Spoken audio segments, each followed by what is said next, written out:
Hello everyone, welcome back to my channel, Bow and Arrow Tarot. Today we're going to get right into the weekly for the sign of Gemini. Alright my lovely Geminis, let's get right into it. For those of you who aren't used to my channel, you haven't visited my channel before, the weeklies, we're going to pull out 3 romance angel messages followed by 3 animal spirits, and then we'll get into your actual spreads for the week. All right, I have a little different setup because I'm not at my usual location, so things are a little bit different, and I do apologize for this video coming out late. It should have been out on Sunday, but again, moving around and being ill, I had a lot of things to do the last couple of days, but nevertheless, we're going to get right into it. All right, Gemini, let's pull out your 3 angel messages. First up, we have flirt. All right, beautiful. Then we have codependency, addictions. Codependency has come out all week for the readings. Interestingly enough, I think a lot of people this week are letting go of codependent relationships, but we'll get right into it. And we have, of course, soulmate. Beautiful. So this is very nice energy for the week. All right, again, generally, I don't go into the messages until we get right into your spreads. Pull out your animal spirits. Let's see what the animal spirits you may be walking with this week are. I do apologize if the camera's a little shaky. Like I said, I don't have my usual setup today. Nevertheless, the message will come through, right? Thank you for stopping by. And of course, if you enjoy my readings, please subscribe, share, like, comment. All of that stuff really helps my channel to grow, and I do really appreciate it. So let's get right into your animal spirits. Animal spirits can come in the form of energies that you may be tapping into this week to deal with a particular scenario. Can also indicate individuals who are resonating with the animal spirit, or stages in our lives that we may be entering or exiting. First out, we have the crow. All right, so this is a very potent energy card for magic and the occult. The crow is definitely a totem for that. We have panther energy, of course, fire. The crow is air. Panther is, of course, fire. That triangle at the top is the alchemical symbol for fire. And then we have the shark, water energy. Interesting. Very interesting indeed. All right. So when we get into the crow, first off, let's start with the crow. All right, we're going to go through all of the animal spirits, then we'll pull out your actual forecast. The crow, of course, is associated with occult and magic. The crow is the messenger of the divine in a way. This is another messenger animal spirit. Not the only one. There are other animal spirits that hearken messages coming in. But with the crow, we're specifically talking about having your awareness open to sort of the occult side of life, the esoteric side of life. You may be getting into tarot reading yourself, or you may be doing healing work, or rune work, magic work, spell work, candle work, whatever the case may be. All of these things are associated with the crow. The crow has a lot of foresight as well. He's really able to see the kind of future, present, and past. There's a lot of, we would say, almost clairvoyance associated with the crow. And for some of you, you may indeed this week be feeling some clairvoyant energy coming in.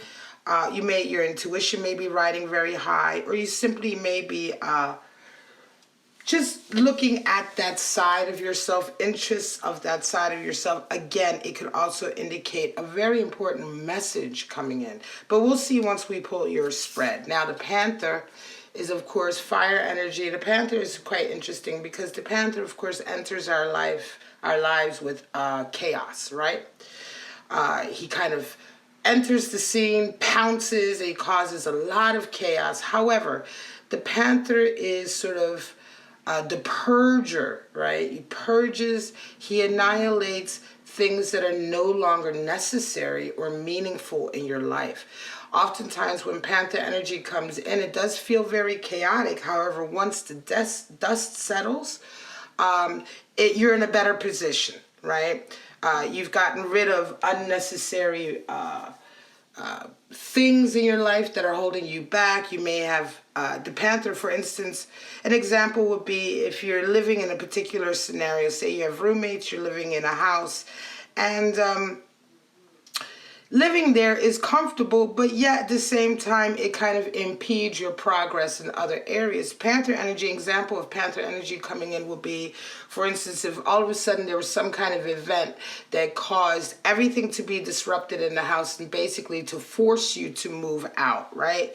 Now, this may on the surface seem like a lot of chaos, a lot of trouble, but then once the dust settles, you find yourself in a better living situation, in a situation that's more conducive to your progress, and you realize that where you were at before was very stagnant and really needed that chaotic energy in order for you to get out of it. All right, so it's very, very good, very progressive, yet it is kind of crazy energy. Now, the shark is, of course, a water elemental, and the shark warns us about feelings that may be lurking beneath the surface, right? So the shark is dangerous when you ignore him. When you know the shark is there, then you can protect yourself, you can be, whatever you need to do. But when you don't know, this is what we associate with the shark, right? Even in the wild, we associate the ability of the shark to kind of sneak up on you in a way, come really out of the depths, out of nowhere. This is a water elemental, so here we're talking about emotions and feelings and the danger of not letting your true feelings come to the surface. When we pretend the situation is good and we're actually not very happy, that can be quite dangerous in a way, because later on those emotions will inevitably come to the surface, but then when they do, it will seem very, very chaotic. It'll be a mess, right?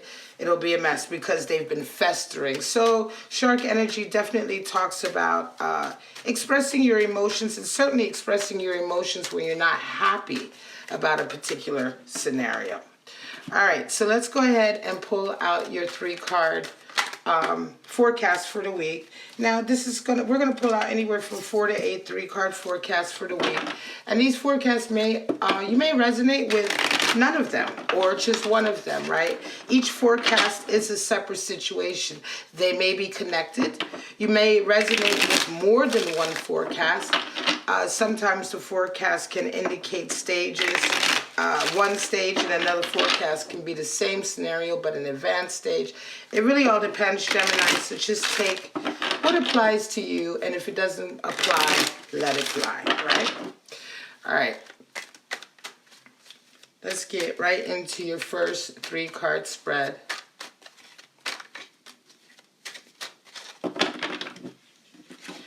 And of course, you can now follow me on Facebook, Twitter, Instagram. If you want to get a private reading, the address to the link for that is in the description. And all of the other playlists, all the links are in the description. We come right out with Page of Wands, 2 of Pentacles, and 8 of Pentacles. Wow. All right, so for some of you, this week harkens, yes, just like the Crow, which is an increase of sort of creative potential in the area of the occult. We also have, for some of you, let me move this up a bit. For some of you, we also have a new endeavor this week, right? Page of Wands harkens in a new creative endeavor or a project that you may be beginning. Page of Wands certainly talks about a renewed sense of creativity. Not being afraid to express yourself or to possibly start a project that is new, right? But that gives you a lot of satisfaction because it is a way for you to express yourself creatively in a way that you haven't done before, right? So you're feeling very excited. However, this week brings a lot of change. 2 of Pentacles can indicate a lot of change. This is the card for change, but it's change when we're trying to adjust from one stage to another. You may be juggling a lot of responsibilities right now. You could be juggling more than one job, right? Or more than one project as a result of starting this new endeavor, right? This to me does not feel like a new job, but a new project that speaks to your heart. Now, 8 of Pentacles, of course, you end up the week with an 8 of Pentacles, and that's just kind of, interestingly enough, you find out that the best thing for you to do in order to have this project work out and for your position, your current career position work out, you just have to put some boundaries in place, some restrictions. 8, of course, is the number for boundaries and borders, boundaries, strengths, and weaknesses. But with 8 of Pentacles, we see that the restrictions we put on ourselves can come in a form of discipline, right? And it's the discipline that we need to really put our minds to a task, right? If we're wanting to master a craft, it requires work, right? It requires a lot of dedication. So this is for some of you who are starting a new project. You're going to be juggling a lot, but at the end of this week, you're going to be very, very busy. And you, like I say, you may be cutting out some extra things in your life. You may be cutting out some extra party time or whatever to really get down to the business of this work, and it'll feel very good to you. Of course, abundance comes in with that. Ace of Pentacles, Chariot, and the Hierophant. Wow, Hierophant hasn't shown up in quite some time, Gemini. Ace of Pentacles talks about certainly a new opportunity that promised to bring with it a lot of abundance. Ace of Pentacles, aces are all the essences of the suit. So with Ace of Pentacles, we of course have the essence of the Pentacles suit, which is opportunities, right? Opportunities for abundance, opportunities for wealth. The kind of wealth that really sets you up nicely. We see the garden as symbolic of that. And so for some of you, this new opportunity really sets you up on a new stage in your life, right? The Chariot, of course, is Cancer energy coming in. And we talk about this Chariot really being like, this is when we embark on a path in our life towards really our greatest ambitions, right? It's like you're on the way, you know. And this opportunity, Ace of Pentacles with the Chariot, is very, very, very good sort of indication that things are going to, how shall I say it? Things for the next period of time, your life is going to be all about this opportunity, right? Everything you do is going, your whole life and everything that entails it will be about this opportunity. Hierophant comes in to indicate a renewed sense of commitment. And also I will say that for some of you Geminis, make sure that as you go down this path with this new opportunity that you remain true to your moral center or your spiritual center, which is of course what the Hierophant indicates. Excuse me, I still have the sniffles. And yeah, so you have a commitment, right? But make sure that there's no, you don't compromise yourself in any way.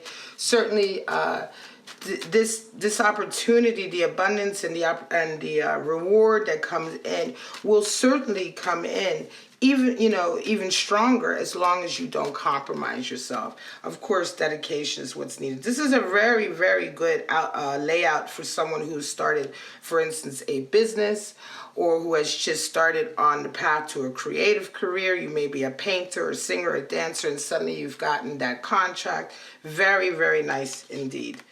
10 of Pentacles, more rewards. 6 of Cups, beautiful. And the Hermit. Well, interesting. So some of you come in this week with a 10 of Pentacles. It's very nice. The abundance, everything has come out on top, right?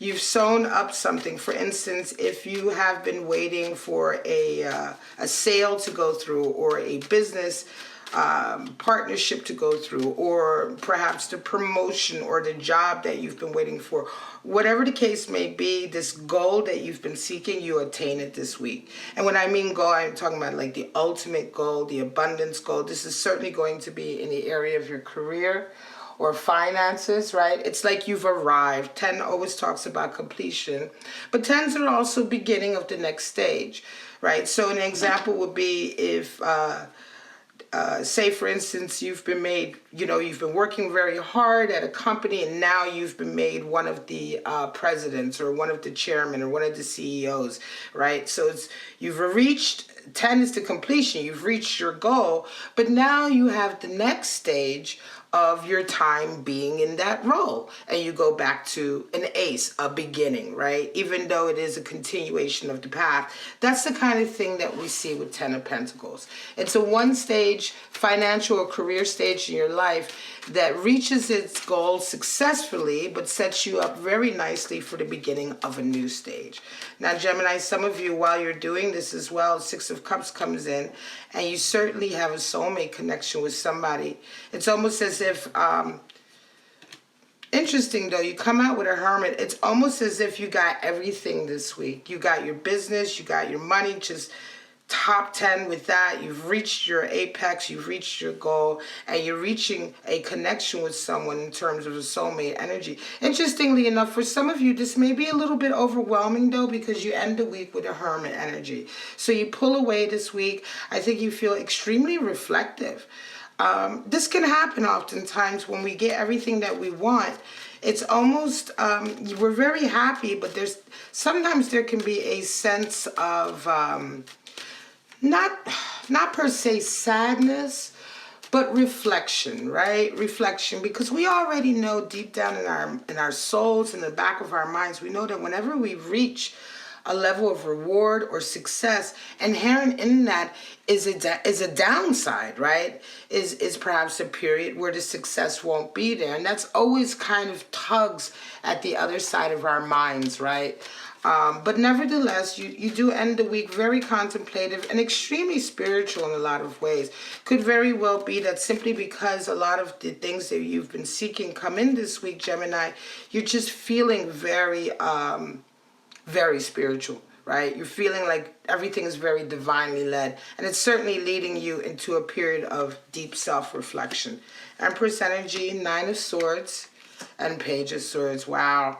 Well, for some of you, Gemini, you know, the Empress talks about the outer reflecting the inner. You see that she luxuriates in the garden, but this garden is a reflection of who she is on the inside, right? Of course, the Empress is the Divine Mother, right? She's only beholden to the Emperor. She really answers to no one else. She's also one of the highest cards in the deck for, of course, creativity, but creative potential, right? And making sure that you continue to fertilize that creative potential. She continually nourishes herself, nurtures herself. She takes care of her body, her mind, her soul, her integrity, right? It's a bonding of the self to the self. 3 is the number for bonding and loyalty, patience. But here we see, of course, the feminine, right? The feminine loving itself so that it can project itself outward into the world. Very beautiful. So you're feeling right into your creative energy this week. Some of you Geminis, you're coming into sort of your surroundings, beginning to reflect all of the hard work that you've done inside. However, you do have a 9 of Swords, and so for some of you, there's a lot of anxiety this week. It could very well be that the anxiety is simply coming in another area of your life. You're feeling good about yourself, but it could be something to do with work or a relationship. Communication. 9 of Swords talks about communication, right? But it's kind of like the regret of, oftentimes it's anxiety and it's grief associated with things we regret as well.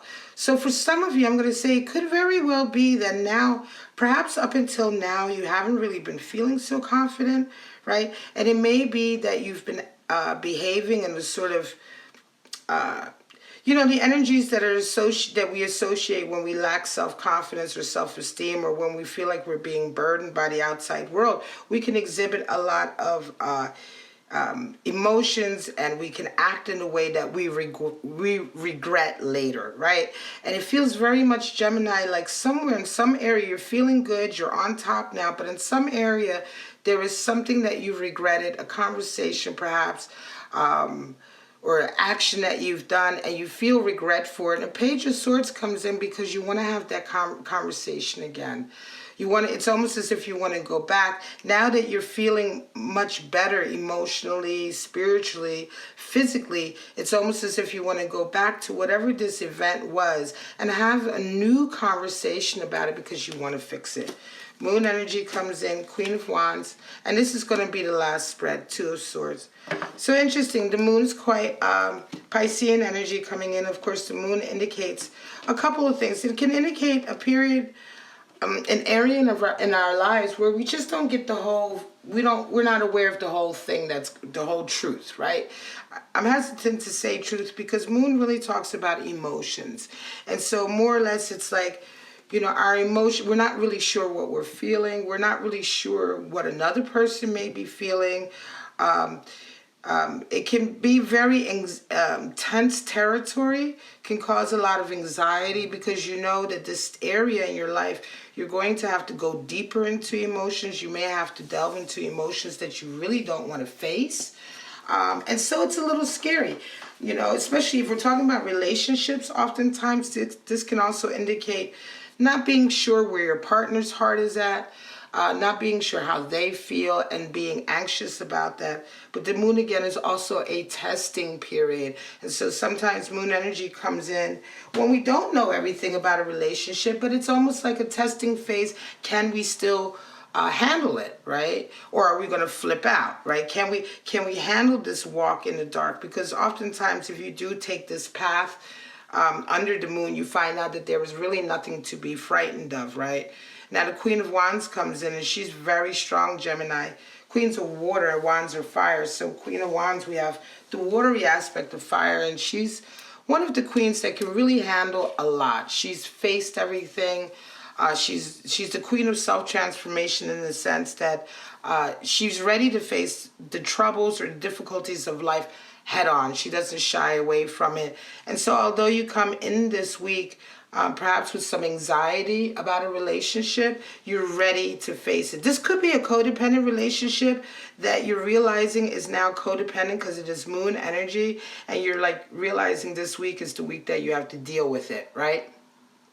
You have to face up to it. Interestingly enough, you end out the week with a Two of Swords. The Two of Swords oftentimes is interpreted as, you know, the land of indecision.